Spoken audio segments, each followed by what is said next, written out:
오늘은 소고기 부위 중 살치살을 가지고 스테이크 기본편을 해보겠습니다. 스테이크라는 요리 방식으로 고기를 구울 때는 많은 선택사항이 있습니다. 먼저 재료 선택으로는 소나 돼지 같은 포유류가 있을 수 있고 가금류나 어패류 등도 선택할 수가 있습니다. 그 선택을 하고 나면 팬에서 굽느냐 그릴에서 굽느냐 혹은 시어링을 고기의 겉부터 먼저 하느냐 속을 먼저 익히고 나서 시어링을 하느냐의 선택도 해야 하고, 게다가 고기는 어떤 부위를 사용하고 속은 어떻게 구워 먹어야 내 취향에 맞을까, 그리고 버터나 향신료나 허브 등은 사용해야 되나 말아야 되나 하나까지 고려하면 무슨 이렇게 고기 한번 구워 먹는 게 힘드냐고 할 수 있습니다. 그만큼 다양한 취향에 따라 다양한 요리 기법으로 즐길 수 있다는 말도 되죠. 유튜브를 하는 입장으로는 이런저런 조합과 스테이크만으로도 영상 50개는 훌쩍 넘길 수 있을 정도로 다양한 방법과 재료가 존재하니 소재가 부족하지 않은 즐거운 요리 기법이라고 할 수 있습니다. 앞으로 제 영상에서 이다지도 많은 다양한 스테이크와 다양한 곁들임 그리고 소스 등을 하나하나 소개할 예정이며, 오늘은 스테이크 하면 많은 분들이 떠올리는 소고기, 그 중에서도 살치살 부위로 스테이크 기본편 지금 시작해보겠습니다. 먼저 사랑하고 존경하는 구독자 여러분께 피가 되고 살이 될 수 있도록 슬프고 힘들지만 재미없는 이론 이야기 하나만 하고 가겠습니다. 앞으로도 채널 영상에 요리의 기본이 가끔씩 나오기는 할 텐데 깊숙하게 들어가기보다는 이런 이론을 바탕으로 요리를 하는구나, 이놈이 또 시작이구나 정도로만 들어주시면 되겠습니다. 그리고 많이 들어보셨던 요리에 대한 용어도 쉽게 귀에 쏙쏙 박히도록 설명해드리고 가는 경우도 있을 것입니다. 스테이크는 보통 레어, 미디움, 웰던으로 굽고, 레어는 블루레어와 레어, 그리고 미디움에서 미디움 레어, 미디움 웰던으로 나뉘어서 즐기는 게 일반적입니다. 웰던은 그냥 웰던이고, 웰던은 그다지 말하고 싶지는 않군요. 먼저 위에 보시는 사진은 스테이크의 굵기를 색으로 구분한 사진입니다. 색도 구분하는 좋은 방법이기는 하지만 잘라보기 전에는 모르다 보니 촉감과 굽는 시간을 측정하는 경우도 있습니다. 하지만 촉감의 경우 위 사진처럼 손이나 코를 이용해서 눌러보고 결정하기도 하지만 고기의 부위 숙성되는 정도에 따라 다르다 보니 그 방법도 딱히 정확하지는 않습니다. 레스토랑에서는 고기의 두께와 질이 일정하고 동일한 온도로 굽기에 3cm 두께의 고기를 미디엄 레어는 4에서 5분, 미디엄은 6분에서 7분을 굽는다는 식의 루틴을 정해주고 굽거나 탐침을 이용하여 입술에 닿는 온도로 체크해서 굽기도 합니다. 하지만 집에서는 다양한 변수가 작용하다 보니 이 다음에 이야기하는 방법이 가장 적당할 듯합니다. 가장 정확하게 목적에 맞는 굽기를 측정하는 방법은 아무래도 요리용 온도계를 사용해 고기 내부의 온도를 확인하여 고기 굽기의 정도를 결정하는 것 같습니다. 오늘은 소고기를 굽다 보니 소고기를 기준으로 설명드리겠습니다. 위 사진을 보시면 아실 수 있듯이 대충 레어는 50도, 미디움은 60도, 웰던은 70도 정도로 생각하시면 되고, 그 중에서 미디움 레어는 55도 정도, 미디움 웰던은 65도 정도로 생각하시면 편하실 듯 합니다. 물론 마블링과 고기 부위에 따라 온도가 조금 차이가 있습니다만 대충 저 정도로 생각하시면 됩니다. 하지만 온도를 재려면 온도계가 있어야 되겠죠. 인터넷이나 다이소 같은 곳에서 5,000원 정도면 이렇게 생긴 요리용 탐침의 온도계를 구하실 수가 있고, 저도 이전에 사용하던 온도계가 운명하신 바람에 1년 넘게 5,000원짜리 온도계를 사용하고 있습니다만 온도도 잘 맞고 건전지도 안 닳고 아주 잘 사용하고 있습니다. 아무래도 요리를 할 때 중요한 요소 중 하나가 온도이니만큼 사랑하고 존경하는 구독자 여러분들도 더욱더 맛있는 고기 요리를 위해 5,000원 정도 투자하시면 조금 더 있어 보이게 조금 더 실패하지 않고 조금 더 맛있게 구우실 수 있을 것입니다. 말씀드릴 내용이 많지만 영상이 너무 길어지다 보니 오늘은 기본적인 내용을 소개하고 나머지 스테이크에 대한 내용이나 요리의 간단한 이론편은 차차 말씀드리기로 하겠습니다. 스테이크의 첫 영상으로 선택한 부위는 소고기 부위 중 한국인이 가장 좋아한다고 알려진, 그리고 대충 구워도 웬만하면 맛있는 살치살로 선택하였습니다. 살치살은 소의 등심 위쪽에 있는 부위로 마블링이 풍부하고 육즙도 많아 고기도 매우 연하며 지방이 좀 있는 부위이기 때문에 미디엄 이상으로 구웠을 시 지방을 충분히 다 녹여내 더더욱 맛있는 부위입니다. 오늘은 스테이크 기본편이니만큼 팬에서 굽는 팬 시어링으로 겉을 익히고 나서 속까지 팬에서 익혀내 미디움 정도의 굵기로 구워보도록 하겠습니다. 자, 이제 재미없는 이야기는 그만하고 먼저 고기부터 살펴보겠습니다. 오늘은 인터넷으로 냉동 미국산 소고기 살치살을 400g을 구입하여 냉장실에서 사흘간 해동하여 소고기도 저도 편안한 마음으로 기다리며 준비하였습니다. 이 정도 양을 물론 혼자서 다 드시는 위대하고 장대한 분들은 진정한 육식인이시니 저의 사랑과 존경을 한 몸에 받으실 수 있습니다. 진공 포장된 고기를 조심스럽게 뜯어서 자유의 몸으로 만들어준 뒤 접시에 눕혀놓고 보니 몸이 좀 촉촉하게 젖어 있는 것이 참으로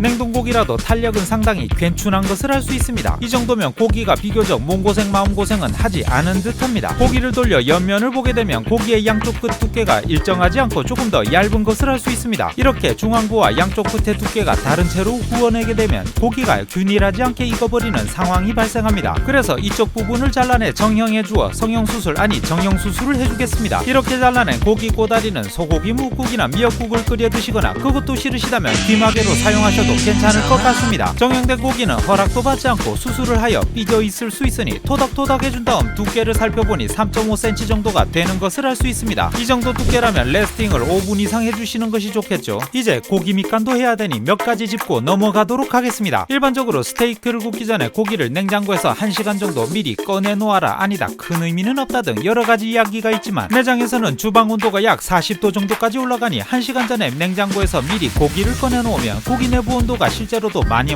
올라가 신부 온도가 20도 정도까지도 올라가니 균일하게 구울 수가 있습니다. 하지만 집에서는 냉장고에서 1시간 전에 고기를 실온에 꺼내 놓아도 실온이 20도에서 25도 정도밖에 안 되니 고기 온도가 4, 5도 정도밖에는 안 오르기 때문에 큰 의미는 없는 것 같습니다. 그리고 소금을 미리 뿌려 놓느냐 아니냐의 차이도 있습니다. 더 푸드랩이라는 책에서는 45분을 기준으로 나누는데 소금을 뿌리고 45분 이내에는 삼투압으로 고기 수분이 밖으로 빠져나옵니다. 하지만 45분 이후에는 오히려 나왔던 수분이 소금과 함께 다시 고기 속으로 들어가서 고기 속까지 소금간이 되니 맛있어지는 이론이 있습니다. 그래서 귀가 얇디 얇은 저는 주로 고기 굽기 1시간 전에 미리 소금을 뿌려 놓습니다만 상황과 취향에 따라 굽기 바로 직전에 뿌려주셔도 아무 상관이 없습니다. 고기에 소금을 골고루 충분히 뿌려주시고 굽다 보면 꽤 많은 양의 소금이 떨어져 나가니 앞뒤로 충분히 뿌려주시기 바랍니다. 그리고 후추도 뿌려야 되겠습니다. 아무래도 후추가 낮은 온도에서도 쉽게 타다 보니 미리 뿌리느냐 다 굽고 나서 뿌리느냐의 차이가 있습니다만 저는 후추가 살짝 탄 맛도 타지 않은 맛도 사랑하다 보니 후추에게 사랑의 고백을 이번에는 소금과 같이 후추도 굽기 직전에 미리 뿌려서 구워보도록 하겠습니다. 자 이제 바로 구울 테니 이 녀석은 옆에 두고 가니쉬를 준비하겠습니다. 스테이크의 가니쉬 즉 곁들임은 보통 감자나 시금치 같은 야채를 요리하여 고기의 부족한 부분을 보충해주거나 소스로 사용합니다. 오늘은 영상 시간이 좀 길다 보니 소스나 가니쉬에 대한 소개를 최소한으로 하고자 손쉽게 아스파라거스를 간단히 구워 가니쉬로 쓰겠습니다. 마트 옆 한켠에서 저를 간절한 눈빛으로 보내고 있는 할인 중인 미니 아스파라거스가 있어 그 아련함에 손등으로 눈물을 훔치며 냉큼 집어왔습니다. 보통 아스파라거스는 이런 사이즈이지만 강원도에서는 이처럼 마음에 드는 크기의 아스파라거스도 생산된다고 합니다. 그리 신선하지는 않지만 사랑스러워 밑둥의 색이 변한 부분만 잘라주겠습니다. 그냥 아스파라거스에 비해 미니는 얄팍하고 연해 보이지만 아삭할 것 같습니다. 어쨌든 밑에 껍질은 감자깎이 칼로 살짝만 껍질을 벗겨내어 아스파라거스는 준비해주겠습니다. 자 이제 팬을 준비하고 예열해주겠습니다. 팬은 아무 팬이나 사용하셔도 좋습니다만 스텐팬이나 주철, 무쇠팬이 열을 잘 머금고 있어 스테이크를 굽는 데는 아주 좋습니다. 하지만 집에 있는 알루미늄 코팅팬으로도 잘 구울 수 있으니 사지 말고 그냥 있는 거 사용하시면 되겠습니다. 저는 한창 장비병이 도질 때 스테이크용으로 사서 10년이 훌쩍 넘도록 사용하고 있는 강철팬이 있어 사용하도록 하겠습니다. 아무튼 불을 올려 팬을 뜨겁게 달구 주시는 동안 고기 표면의 물기를 치킨타올 아닌 키친타올 등을 이용해 잘 닦아주시기 바랍니다. 고기의 단백질과 당 성분이 맛있게 갈색으로 변하는 일명 마이야르 반응은 낮은 온도에서도 천천히 진행되지만 170도 이상에서 폭발하듯 진행되다 보니 물기를 제거해 물이 끓는 점을 넘어 더 높은 온도로 올라가는 것을 도와주어 맛깔나는 갈색으로 사랑하고 존경하는 구독자 여러분의 찬란하게 빛나는 미래처럼 찬란하게 빛나는 맛있는 스테이크를 조리할 수 있습니다. 얼추 고기 표면의 물기를 잘 닦아주셨다면 오일을 달군 팬에 뿌려주시기 바랍니다. 오일은 카놀라유, 아이러브유 등 집에 있는 아무 오일이나 괜찮으며 당연히 참기름이나 들기름 같은 너무 향이 강한 오일은 추천드리지 않습니다. 제가 호기심에 참기름이나 들기름을 스테이크에 사용하여 슬픈 경험을 한 뒤라 사랑하고 존경하는 구독자 여러분이 슬픈 경험을 하는 것을 눈을 뜨고 볼 수가 없습니다. 저는 올리브 오일을 사용합니다만 발연점 때문에 비추하시는 분들도 있으시긴 하지만 사용하셔도 큰 상관은 없습니다. 만약 발연점이 높은 오일을 찾으시는 분은 아보카도 오일이 발연점이 높으니 참고하시기 바랍니다. 국제유가가 엄청 올라가 있는 상황이니 오일을 많이 뿌릴 필요는 없고 팬의 바닥을 오일로 코팅할 정도로만 뿌리시면 됩니다. 튀김이 목적이 아니시라면 너무 많은 오일은 청소만 힘들게 합니다. 촬영한다고 팬이 너무 달궈져 팬에서 연기가 납니다만 보통 기름이 타기 정도 전까지 팬을 달궈주시면 됩니다. 충분히 팬을 달고 고기를 올려주실 때 칙 소리가 나는 것이 좋으며 고기를 올려준 다음에는 불을 중약불 정도로 낮추어주시고 고기를 구워주시면 됩니다. 팬을 달구어 굽는 전통적인 시어링 방법이 싫으신 분들을 위해 차가운 달궈지지 않는 팬으로 고기를 굽는 콜드 시어링 방법도 다음에 소개하도록 하겠습니다. 2cm 정도의 고기 두께면 중불 이상에서 구우셔도 괜찮지만 이번 고기의 두께가 3.5cm 정도 되기 때문에 팬의 온도가 너무너무 높으면 고기 내부의 온도가 올라가기도 전에 타버리게 됩니다. 그래서 고기가 칙 하는 소리가 들리도록 강불로 팬을 달궈준 다음 고기를 올리고 불을 중약불로 줄인 다음 1분 정도의 간격으로 뒤집어 주도록 하겠습니다. 2cm 이상의 두께를 가지는 고기들은 30초에서 1분 간격으로 뒤집어 주시는 것이 좋고 너무 빨리 뒤집으면 내부로 열이 전달되지가 않아 제대로 익지 않고 너무 자주 뒤집지 않거나 정말 한 번만 뒤집는다면 고기의 수분이 위쪽으로 올라가 홀라당발라당 모두 빠져서 육포를 씹어먹는 대참사가 발생할 수 있습니다. 그러하니 구매하신 고기의 두께에 따라 뒤집는 시간을 조절해 주시면 됩니다. 이번에는 냉장고에서 꺼낸 지 얼마 안 된 차가운 고기를 굽다 보니 처음에는 2분씩 그 뒤로는 앞뒤로 1분씩 뒤집어가면서 굽도록 하겠습니다. 고기의 바닥과 팬이 완벽하게 붙지 않다 보니 눌러가면서 익혀주시면 되고 스테이크를 눌러주는 이렇게 생긴 드릴 프레스 같은 도구를 사용하셔도 됩니다. 하지만 아직 저의 장비병을 자극할 정도는 아니니 필요 없는 것 같아 그냥 집게로 눌러가면서 익히도록 하겠습니다. 고기를 집게로 누른다고 육즙이 빠지지는 않으니 걱정 붙들어 매시길 바랍니다. 2분이 지나 뒤집어주고 내부 온도를 체크해보니 17도 정도가 되는군요. 고기의 옆면을 보니 고기가 익어가면서 익는 부분이 올라오는 것이 보입니다. 계속 눌러가면서 1분씩 앞뒤로 뒤집어가면서 구워주겠습니다. 앞뒤로 색이 제법 올라오고 있고 짙은 갈색으로 바뀐 것이 슬금슬금 마이야르 반응이 잘 일어나고 있음을 알 수 있습니다. 이제 중간 점검 들어가야 되겠습니다. 미디엄으로 구울 것이라 목표 온도는 62도 정도로 구울 예정이지만 내부 온도가 약 42도 정도까지 올랐으니 옆면도 익혀주어야 되겠습니다. 이제 옆면도 골고루 익혀 맛있는 색을 마음껏 입혀주고 고기에 추가로 버터 향도 입혀줘야 되니 옆으로 꺼내어 온도를 체크해보도록 하겠습니다. 52도 정도로 레어쯤 되니 버터의 맛과 향을 고기에 입혀주는 프랑스어로는 아로제, 영어로는 베이스팅이라는 방법을 사용하여 나머지를 익혀주도록 하겠습니다. 먼저 버터를 넉넉하게 준비하고 팬에 올리면서 마늘도 몇 개 으깨어 넣은 다음 마늘 버터를 만들어 주겠습니다. 물론 로즈마리나 타임 같은 허브를 넣어 향을 더욱더 좋게 만들기도 하지만 집에 로즈마리나 타임이 없는 분들도 계시니 오늘은 그냥 마늘만 사용하겠습니다. 버터가 녹고 마늘 향이 슬슬 올라오게 되면 스테이크를 다시 팬에 올려주고 버터를 적셔준 다음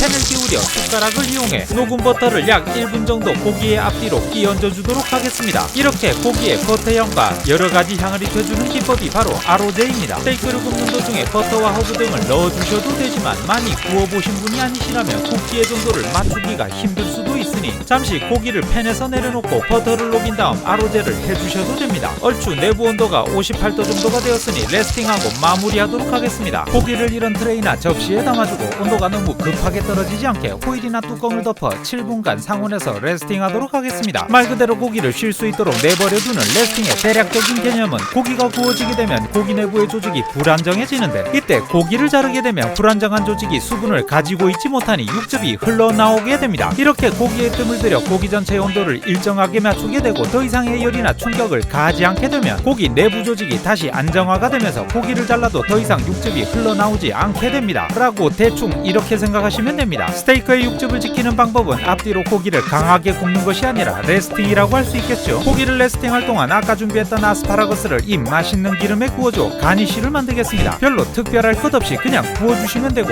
아삭한 식감이 살아있을 정도로 익혀주시면 됩니다. 아삭하니 딱 좋은 것 같습니다. 이제 야채의 향까지 남아있는 이 버터와 이렇게 눌러있는 농축된 맛을 녹여 소스로 만들어야 되겠지만 영상이 너무 길어지다 보니 눈물을 머금고 다른 영상에서 디글레이징 소스를 만드는 법을 소개하도록 하겠습니다. 레스팅이 얼추 다 되었다는 짜릿짜릿한 느낌적인 느낌이 저의 3번 척추를 관동해 내부 온도를 체크해 보겠습니다. 잘 쉬고 있는 스테이크 옆구리에 쑥 하고 온도계를 쏘시니 화들짝 놀란 스테이크에게 호일을 잘 씌워주고 다시 자라고 토닥토닥 거려주겠습니다. 고기의 내부 온도가 62.3도쯤 되어 슬슬 온도가 떨어지기 시작해 레스팅을 마치도록 하겠습니다. 아까 구워놓은 미니 아스파라거스에 소금 간을 안 했다는 사실에 4번 척추가 떨려와 소금과 후추를 조금 뿌려주겠습니다. 버터에 흠신 구워낸 마늘도 잊지 말고 준비하도록 하겠습니다. 마늘을 그냥 버리면 당군 할아버지께 벌을 받기 때문입니다. 이제 한숨 푹 자고 나서 일어난 스테이크는 잘라서 잘 익었는지 실패했는지 확인을 해봐야 되겠군요. 아무래도 꼬다리는 김밥이고 스테이크고 굽는 사람이 먹는 것이 국룰이 아니겠습니까? 잘라서 단면을 보니 이다지도 미디엄으로 잘 익었지만 단면을 자르고 보여드리 보여드리는 장면이 카메라에 녹화되어 있지 않아 열심히 자른 단면을 카메라에 설명하고 있는 모습을 보여드릴 수밖에 없는 것이 너무 가슴이 아픕니다. 대신 사랑하고 존경하는 구독자 여러분은 아주 열심히 카메라와 사랑의 대화를 즐기고 있는 제 모습을 즐겁게 감상하시기 바랍니다. 아무튼 레스팅도 잘 되어 스테이크를 잘라보아도 도마의 고기의 육즙이 아주 조금도 1mg도 하나도 흘러나오지 않는 것을 알 수 있습니다. 고기가 워낙 부드럽게 구워졌으니 다소 살짝 두껍게 썰어 씹는 맛이 있도록 하겠습니다. 색이 대비되도록 너무 오랜 시간을 기다려 낯빛이 허옇게 된 창백한 접시를 준비하고 플레이팅 들어가겠습니다. 먼저 아까 준비한 미니 아스파라거스를 오하이어를 잘 맞춰 세심한 듯 소심하게 세팅을 해주고 잘 익은 마늘도 당군 할아버지가 흐뭇하게 보실 수 있도록 잊지 말고 올려주도록 하겠습니다. 그리고 기가 막히고 코가 막히도록 구워낸 스테이크를 아침에 커피숍에 커피를 사려고 반듯하게 줄 서 있는 저처럼 가지런하게 올려주시면 이제 소스 차례입니다. 다시 보니 제가 구웠지만 고기는 참으로 기가 막히게 구워진 듯합니다. 소스를 만들기 귀찮으실 수도 있으니 시판 소스를 사용하셔도 됩니다. 오늘 준비한 시판 소스는 간단하게 홀그레인 머스타드 소스와 민트 젤리를 준비하였고 일반적으로 많이들 드시는 소스입니다. 홀그레인 머스타드는 시큼한 맛으로 느끼함이 훅 하고 잡히고 민트 젤리는 상큼하고 달달하여 입안을 개운하게 씻어줘 소고기나 양고기와 너무 잘 어울립니다. 둘 다 가격도 한 병에 3-4천원 정도라 가격도 좋고 그 외에도 시판 스테이크 소스가 많이 나와 있으니 취향껏 마음껏 사용하시면 됩니다. 만드는 영상은 없지만 아까 만든 와인 디글레이징 소스를 손을 떨며 고기에 적당히 적셔주면 살치살 스테이크의 완성입니다. 이제 슬슬 썰어 먹어보고 평가를 해야 되겠습니다. 일단 한국인임을 인정하기 위해 버터에 구워진 마늘부터 한 입 시작하겠습니다. 아는 맛입니다. 아스파라거스도 아삭하니 잘 구워져서 고기와는 다른 식감을 채워주고 있습니다. 이제 스테이크를 먹어야 되겠습니다. 각기 다른 소스에 곁들여서 먹어보니 고기가 가지고 있는 육향과 식감이 세 가지의 소스로 인해 먹을 때마다 다른 맛이 되어 질리지 않고 먹을 수가 있습니다. 고기는 미디엄으로 잘 구워져 육향도 잘 살아있고 고기도 부드러워 제대로 구워졌음을 저의 눈, 코, 입이 알려주고 있습니다. 오늘은 이제 슬슬 시작하려 했던 스테이크 영상 중 기본편을 먼저 올려보았습니다. 제가 좀 설명충이다 보니 간단하게 하려 해도 주저리